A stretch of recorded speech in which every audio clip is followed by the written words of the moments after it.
Pauline, your party's been mentioned a lot by the government today. They're suggesting that the coalition is trying to steal your voters by talking up a divisive immigration agenda. What do you make of that?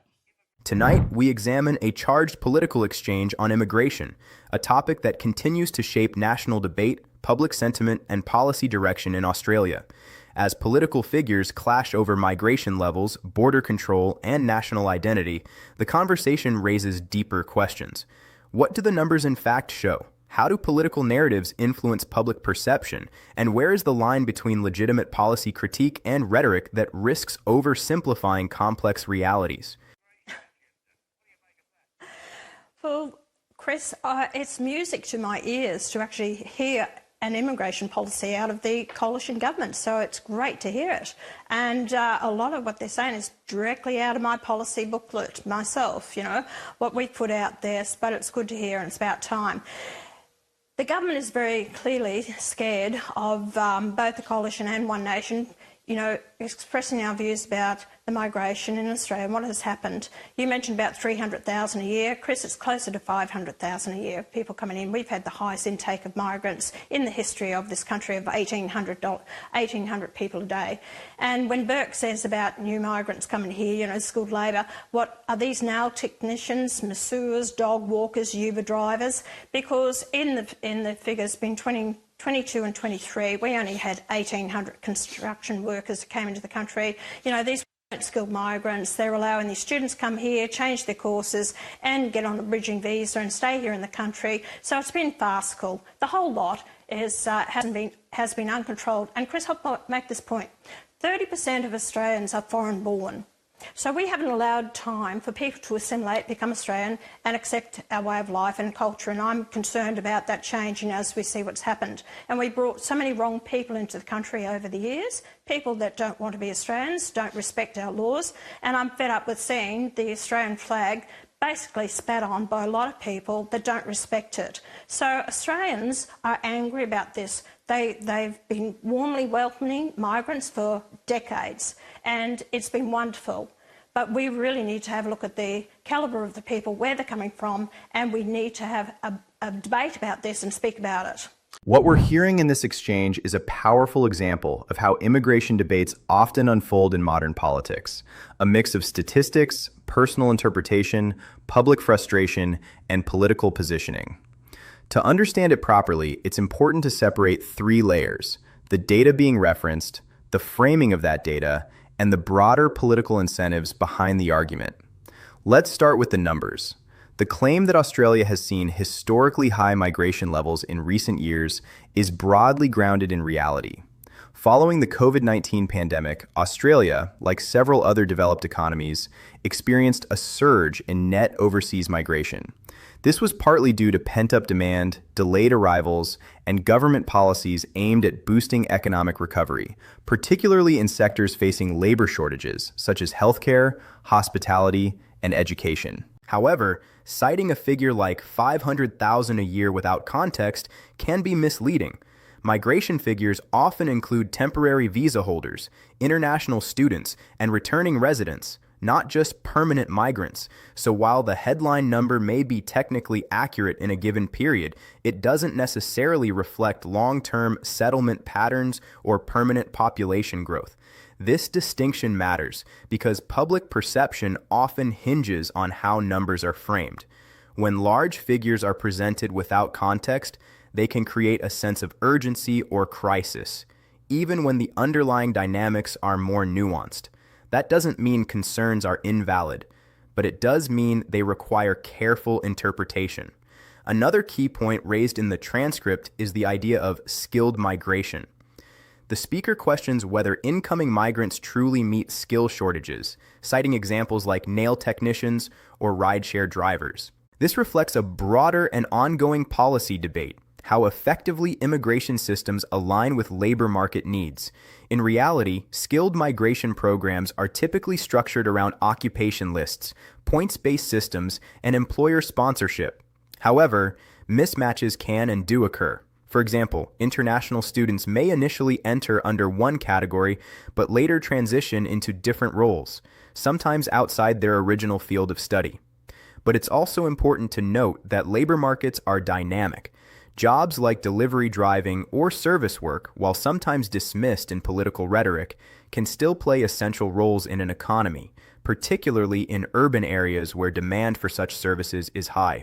The question isn't simply whether migrants are skilled in a narrow sense, but whether the overall system is effectively balancing economic needs, workforce planning, and long-term integration. The issue of visa overstays is another area where fact and perception can diverge. Governments do track visa compliance, and there are indeed individuals who remain in a country beyond their authorized stay. However, enforcement is often more complex than it appears. Legal processes, human rights considerations, and international obligations, such as asylum claims, can all affect how and when individuals are removed.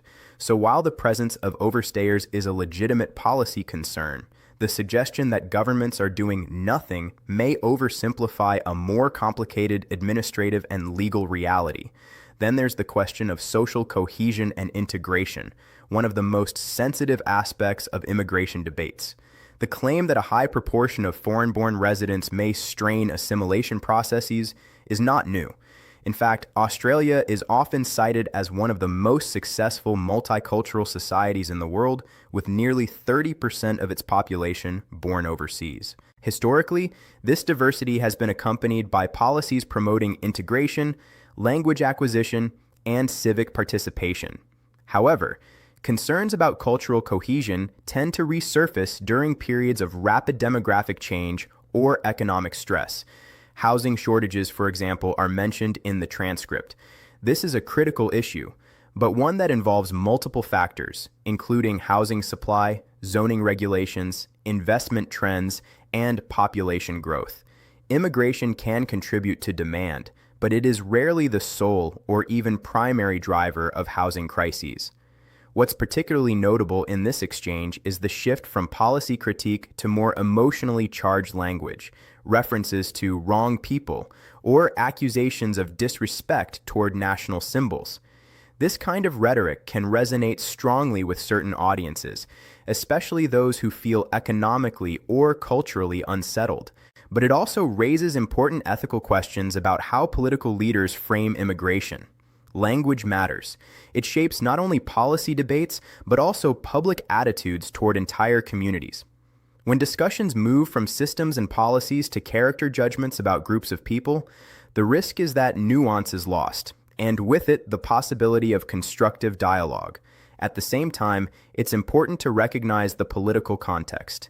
Immigration has long been a defining issue in Australian politics, influencing electoral strategies and party positioning. The reference to competition between major parties and smaller parties reflects a broader dynamic.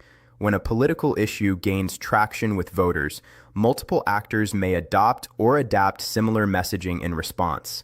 This can lead to what some analysts call policy convergence, where different parties begin to echo similar themes, sometimes with varying intensity or emphasis. So when the interviewer asks whether the coalition is trying to win back voters, that's not just a tactical question. It's about how political narratives evolve in response to public opinion. Are parties shaping the debate or responding to it? In reality, it's often both. For viewers, this raises an important question. How do you evaluate competing claims in a debate like this? One approach is to look for verifiable data, official statistics, independent reports, and expert analysis. Another is to pay attention to framing, what's being emphasized, what's being omitted, and how language is used to guide interpretation. It's also worth asking, what solutions are being proposed? Criticism alone doesn't necessarily translate into effective policy. For example, calls for stricter enforcement or reduced migration levels may address certain concerns, but they also come with trade-offs: economic, social, and diplomatic. Immigration policies often involve balancing competing priorities: economic growth, humanitarian obligations, social cohesion, and political feasibility. And here's a question for you as a viewer. When you hear arguments like these, what stands out more? the numbers being cited, or the way they're presented? Do you find the concerns persuasive, or do you feel they rely too heavily on selective framing? And perhaps most importantly, what kind of immigration policy do you think best serves a modern, diverse society? These are not easy questions, and there are no simple answers. But thoughtful engagement, rather than reactive judgment, is essential if public debate is to move beyond slogans and toward meaningful solutions. Yeah, it's been pathetic the way Labor have just tried to attack the coalition over this, because in his press conference today, Tony Burke had to admit they had problems. He admitted that there are tens of thousands of people overstaying visas that he can't get out of the country. He says he'll do something in a few months. He's been in power for 4 years. And the other point is he's admitted that there are still people coming in from Gaza 6 months after the ceasefire. So there are real problems here. The question I want to ask you about the coalition's approach is, do you agree with Labor? Do you think that the coalition is looking to get voters back from one nation? Or isn't this really the coalition going back to where it was on immigration back in the Howard years? I think they're going a little bit stronger now than what they were in the Howard years. I think they are very concerned about the votes they're losing to one nation. But, Chris, they have to open up their eyes, OK? They're not kittens anymore, they're cats, and we're in this game that we have to do what's right for the country. And, you know, we do need to do something about it. And Labor is playing this game, catching up with one nation. Regardless of whether they're catching up with one nation, our policies, the fact is we have to discuss this, and policy has to change, the way we've had it under the Labor Party. You know, there's over 25,000 people in the country that have been here for more than 10 years, overstayed their visas. What has the government done about it? Absolutely nothing. These people are working here. Are they paying their taxes? Probably not. So it's a whole system that we have here has failed us as a nation. We've got lack of housing, rental accommodation, these people overstayed. When you come to Australia, you sign a contract. I intend to stay here for only 3 months. Well, that's your contract that you've signed. And if these people don't go back, if you're found, well, then you're sent out of the country, never, ever to return again. Absolutely. I'd be very extremely hard on this. And these students, once you finish your course, then you go back to your country, you apply to come here. You don't get to stay in the country. It's not unreasonable, Pauline, and it's a debate this country has to see, and it has to see some action on these issues. This exchange highlights just how complex and often contentious the immigration debate has become. On one side, concerns about population growth, housing, and system integrity.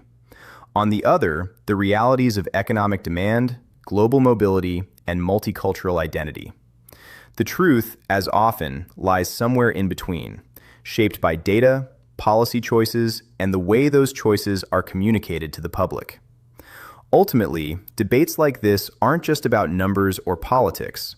They're about how societies define themselves, balance competing priorities, and navigate change. What do you think? Are these concerns about immigration justified, or do they rely too much on selective framing? Share your perspective in the comments below.